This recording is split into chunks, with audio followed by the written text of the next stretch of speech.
There's a lot of chatter in here. Let me make myself clear. Anyways, I'm back. I'm sorry. This is the vibe I've been on for the last 48 hours. We'll get to that. Anyways, hello there and welcome back to the channel. If you're new around these parts, hello. Thank you so much for clicking. In today's video, I'm doing a plan with me for the week of October 23rd? 20-something. October 20-something. 28th? 28th. I think it's October 28th. I am actually showing you guys my spread from my non-filming planner, which is a little different. So obviously I don't have dates to look down at. But essentially, this is Halloween week. I planned this week twice because I really wanted to use both kits, this kit and the other kit. I did film the other spread, which is in my normal filming planner. I don't know if I'm going to share it just because I'm trying to get out of Halloween spreads, but it's already filmed. So I'm like, I might as well just share the thing. It's already filmed. So you'll likely see that. We'll see how things pan out. But I am using Screamathon from Scribble The Co. And I paired it with a sunset. I'm pretty sure this is Sunset Hollow that I chose. Foil from Planahana. I used the mixed overlays. The mixed sheet full box overlays, and the underlays are the inverted ghost underlays. And then I pulled in Bow 5 for the washi, and then the confetti washi overlay as well. So all the foil is from Planahana. So I think that's it. As far as the week itself, it's kind of sucked. Honestly, it was kind of a rough week. I was sick at the tail end of this week, so I really couldn't partake in a lot of the Halloween festivities, which was not my fave, because y'all know Halloween is indeed my fave. So I was really bummed about that, and I don't know, I was just in my feelings. And yeah, there were other things going on that I don't really want to get into because I don't want to be sad, mostly. 2024 has had the same kind of ring to it in regards to my weeks. They've all kind of been, I won't say all, I would say 75% of them have been kind of crappy. So I'm somewhat looking forward to a new year, but I'll say I'm cautiously optimistic because there are definitely things to be concerned about for the future, as we all know. So, yeah, so not the best week, but the spread's fire. I love how the foil looks with this. I think it's a good combo. I was in between kind of using purple as well, which I think would have been fun.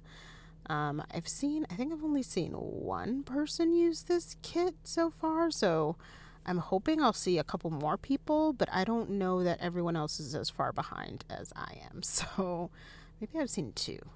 I don't know. I'll have to go back and check. But I don't know. I feel like I haven't seen this used that often. But I also feel like a lot of people didn't do a lot of Halloween kits. So it might be that. So either way, I love how this spread turned out. I think this art is elite. Such stunning art and such nostalgic vibes with this kit. It was just amazing. Kidness just really, really killed this one per usual. So we love that. As we speak, I am 48 hours removed from a Cowboy Carter Christmas. If you thought we were not going to talk about it, that's cute. Clearly you're new around here. If you are, welcome, and thank you so much for joining us. You should know things you should know. You should know that this is a Beyoncé stan account. You should know that. I'm just giving you a fair warning. We talk about Beyonce on this channel. Sometimes a lot, depending on what she has going on. Sometimes she ain't doing nothing, so we ain't talking about her. And sometimes she's doing a whole lot. This is kind of one of those eras where she's doing a lot. So we're going to be talking about her a lot. And what was the Cowboy Carter Christmas? If you're unfamiliar or you've been living under a rock or you simply do not care, their Netflix for the first time streamed the Christmas football games. So they streamed 2 of them. And Beyonce performed at the Ravens versus the Texans. I'm saying that with a question mark at the end because I don't follow football in the slightest, and I was only there for Beyonce. But Netflix was streaming it on Christmas Day, and I think they're starting to, which was actually kind of quite genius of them, to be honest. I think they're starting to build up that Christmas Day football game to be as prestigious as like the Super Bowl halftime show, because this is the first time you're airing it and the first person you decide to do it is Beyonce, like that kind of sets a standard. So I think that that's what they're aiming to do. Don't quote me on it, but I think that's what they're aiming to do. It makes sense. It's another time of the year where most people are home or in a house, right?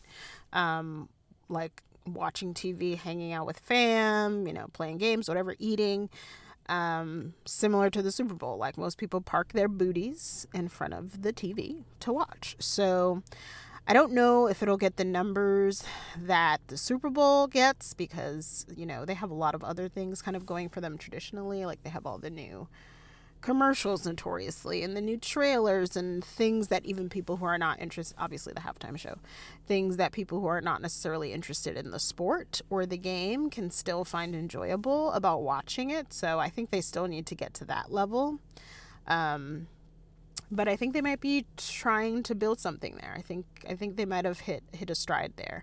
The most surprising thing about this entire thing was that Netflix didn't buffer once, y'all. Like, I'm convinced. First of all, freaking Giselle and her goddamn parody. Like, I'm gonna. She makes me angry. But that damn promo that she posted with, promoting the halftime show and then having it buffer, that is the most Beyonce thing I've ever heard. This woman is so unserious. But the idea that it didn't buffer at all, I'm like, Beyonce threatened someone. I'm convinced that Beyonce went back there and threatened somebody's life at Netflix. She was like, listen, don't you be messing with my performance. You understand? Because it was crystal clear. Not even a thought of a lag or a buffer was seen. And I was like, what is happening? Because I heard from so many people who complained about the Tyson fight that aired, I don't know, a month ago or so now. I don't know. I didn't watch it and I do not care, to be honest with you. But a lot of people were interested and watched it. And a lot of people said they had issues with lags and buffering and crashing and things. So shout out to Netflix. They did their big one on that one because there was not a single buffer wheel of death in sight, and I was happy to see it, to be honest with you. Happy to see it. Unfortunately, I was not home for the halftime show, which really was not ideal. I'll put it at that. It was not ideal. One, I had to be controlled in front of these people, which when she came on, and I was like, bruh. Also, I'm sure many of you can relate who are stans or fans of Beyonce, who are around people who are not, and could not be less impressed by anything. It was just so disappointing. I'm like, y'all don't understand. Like, are y'all watching the same thing I'm watching? Like, what is wrong with you? Like, what's actually wrong with you? So, anyways. But not a fan. I would have preferred to watch it in my house, but alas, it's the holidays and usually with family. So we were at Bay's family's house, and luckily we were still able to watch it, which I was a little nervous about that even happening, but we were able to watch it. Y'all, it was amazing. I've seen the performance now probably like 8 to 10 times. And every time I'm just in awe of it. Like, it like gets better. I like, what's wrong with her? I don't understand. And then I'm like, am I crazy? Like, is anyone else having this experience? But then I go online and other people are having this exact experience. So I'm like, okay, it's not just me. Like, this is, what does she put in it? Is it crack? What does she put in it that makes me want to watch it 8,000 million times more? And then every time it's better and better. Why? Why does she do that? I don't know. But it was so iconic. It was so iconic. Like, and of course, there's so much meaning behind everything that I need to watch it 20 more times probably to pick up on everything. And I'll probably still miss things. But y'all, first of all, the opening was so stunning. Oh my gosh, like drop dead beautiful, beautiful imagery. Like, oh my goodness. Just her on the horse was enough. But then she had like the setup with the other horses and the people standing on them, which I'm sure was symbolic in some way, shape, or form that I don't know. She had those veiled women and had them like they were reading. Clearly there was like a book, and the light that was radiating from the veil was stunning. But y'all, let me tell you, I absolutely positively could not breathe. I could not breathe when she walked. She was walking forward, and then the camera panned out and showed the 4 ladies on Blackbird. Like, I'm so sorry. That shot is so beautiful. I cannot do it. I can't. That shot is so, they look majestic. Forget it. Forget beautiful. Forget stunning. They look absolutely majestic, singing into that light, that white light. Are you kidding me, bro? Like, what is wrong with her? What's wrong with her? They look stunning, majestic, beautiful, royal, regal. Like, oh my God. I was gagged already. And that might have been like a minute in.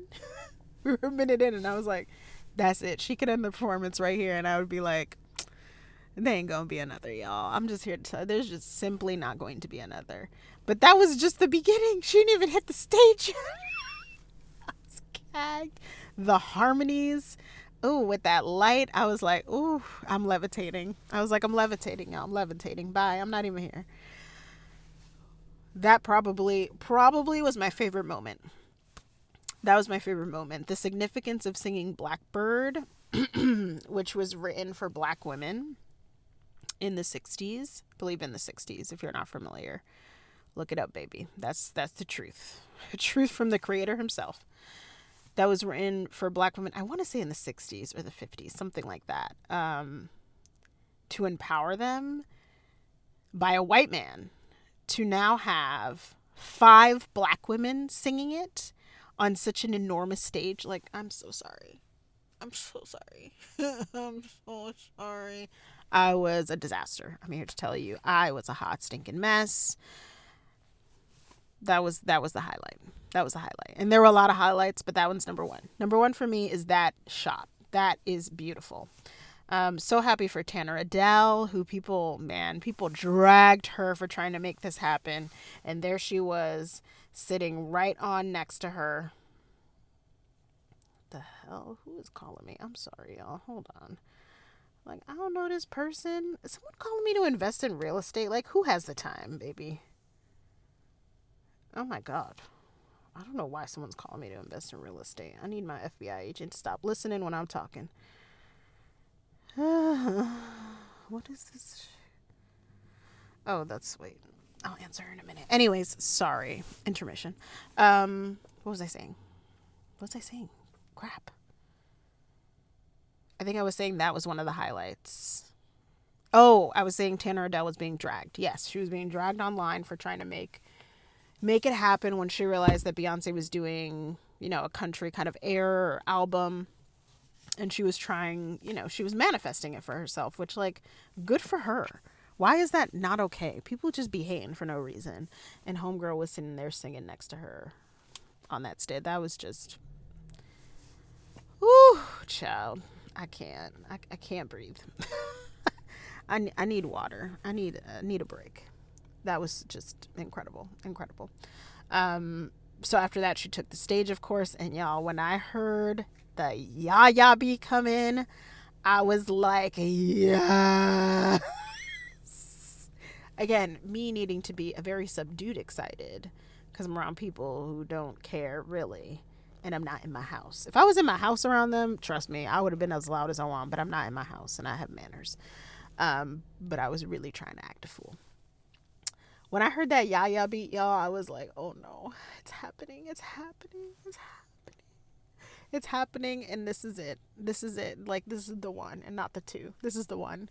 And of course, she just bodied that performance. Like, this woman is she was just put on this earth to do this. She was just put on this here ground, this tierra, to do this. This is what she was placed on earth to do. This is what she was born to do, because she bodied that Yaya performance. It was fun to see some of the dancers back. Some of the Renaissance dancers came back. Ashley is back, who's been known to dance with her for a very long time and was missed. And of course, people were trying to start, like beef between them because she wasn't dancing in the Renaissance tour. And here she is. I'm like, please, ain't nobody got beef with Beyonce. Nobody got like valid beef with Beyonce. They have their own beef in their head, but valid beef, nobody got it. So it was nice to see her back and see some of the Renaissance dancers back.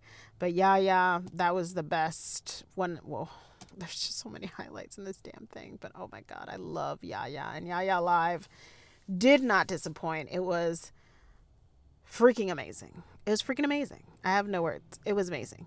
And then that medley, well, actually from Yaya, I think she went into My House, which I think was the wild card for everyone. Everyone was shocked that she did My House, me as well. But it made sense because she was in her house. And the lyrics she chose for all of this was so dang good. She did that medley with Spaghetti Riverdance, which I was kind of surprised to see Riverdance, but she did Spaghetti Riverdance and like Buckin'. Shabuzi came out, who was the only one who got camera time by himself. And that, that was intentional, because, Homeboy got nominated for them CMAs and did not win, knowing he has basically the top song of the year. Like, let's be for real. So I thought that was amazing. He was amazing. Freaking Post Malone. She had the jean truck. Not a jean truck, Beyonce. She got a full-on Levi jeans truck. Girl. She said, nah, the whole truck. Sometimes I try to envision the conversations that Beyonce has with the people where she's like, yeah, I want that truck. And they're like, okay, we got it. And I'm like, yeah, but I want it wrapped up in jean material. Like, can you get some cut up jeans and wrap that up, please? And they're like, I'm sorry, what? She's like, I didn't stutter. I want the whole thing in jeans. The whole thing wrapped up in denim. Yeah. Denim on denim on denim on denim. I stand forever. I will stand forever, y'all. Post Malone making his appearance, which Post Malone, I feel like, was all of us just in awe of Beyonce while he was up there with her. And let me tell you how much I was living for that yes ma'am at the end. I heard it. I was like, you know what? Brownie points to this white man.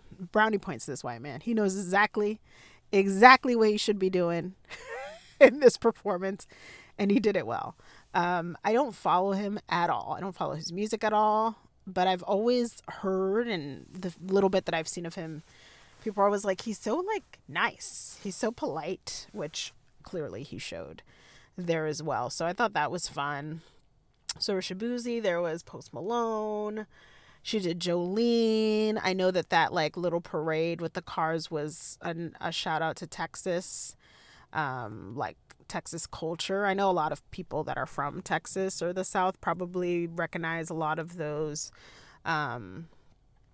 shout outs and those homages more than I do, because I'm clearly not from the South, if you couldn't tell. I'm very much from the East. Very much from the East.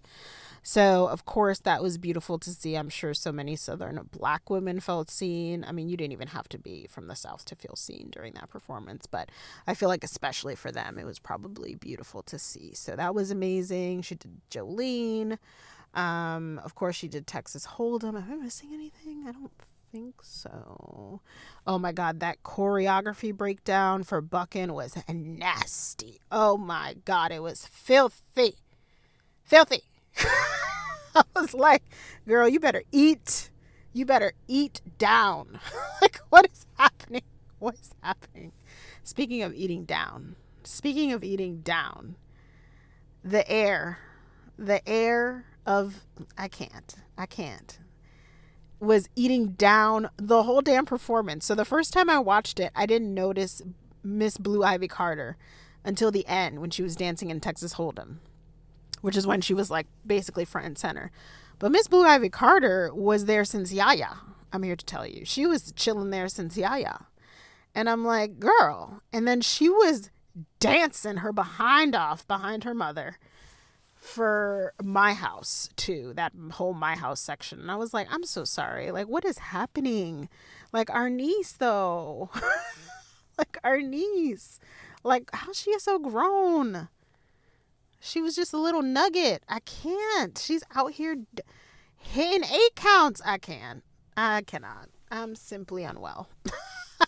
Quite simply unwell. Blue Ivy Carter, the real star of the show, the real manager, director of this whole thing, out here stunting on them. Out here stunting on them. So beautiful. Killing it with her mama. I can't. It was just amazing. And that new arrangement of that Texas Hold'em ending with them notes that made no sense. Oh my God. Them notes made no sense, baby. No sense. She makes no sense. I'm tired. I'm actually exhausted. It was just actually everything. And first of all, it's a couple days later because, again, I can never finish a voiceover all at once. So if I sound different, that's why. But it was everything. And I've been watching, of course, all the like analyses and perspectives and think pieces of the performance because there's just so much meaning behind everything. And it's so interesting. And sometimes it's like, okay, I see where you're going. And sometimes I'm like, this feels like a stretch, but also like it's art. You can interpret it however you see fit. But I saw a really interesting, it was like a TikTok that someone shared somewhere else because I'm not on TikTok, y'all. That was a really interesting piece on like the art book that she had and some of the imagery that she put in the Renaissance tour, and what that means. And it was really, really interesting. I'm going to wait because we're still waiting, of course, on the announcement on the 14th. I'm hoping, I don't think my Cowboy Carter or my Cowboy Christmas spread, I should say, is going to be up before the announcement, so a lot of questions might be answered. Anyway, if it is up before the announcement on the 14th, then we might have different information to share during that spread about like more details behind the meaning, just because there's so much to unpack. And yeah, it's really amazing how much she can fit into a 13-minute show. Like, wow. And she was basically running from like not set to set, but from like different areas of the field. She used the entire field, by the way, and was like running to the car, was like catching like water breaks when Shabuzi was performing, like in seconds. It's crazy. I just can't imagine the amount of time that she put into that. So y'all know I stand forever and ever and ever. But yeah, that was a wonderful Christmas miracle for me, because y'all know Christmas is not really my thing. But here we are, all finished with the Screamathon spread. I absolutely love how this spread turned out. I love the foil pairing. Here's what I have left over. Hope you guys enjoyed the video, and I'll see you all real soon. Thanks so much for watching. Bye.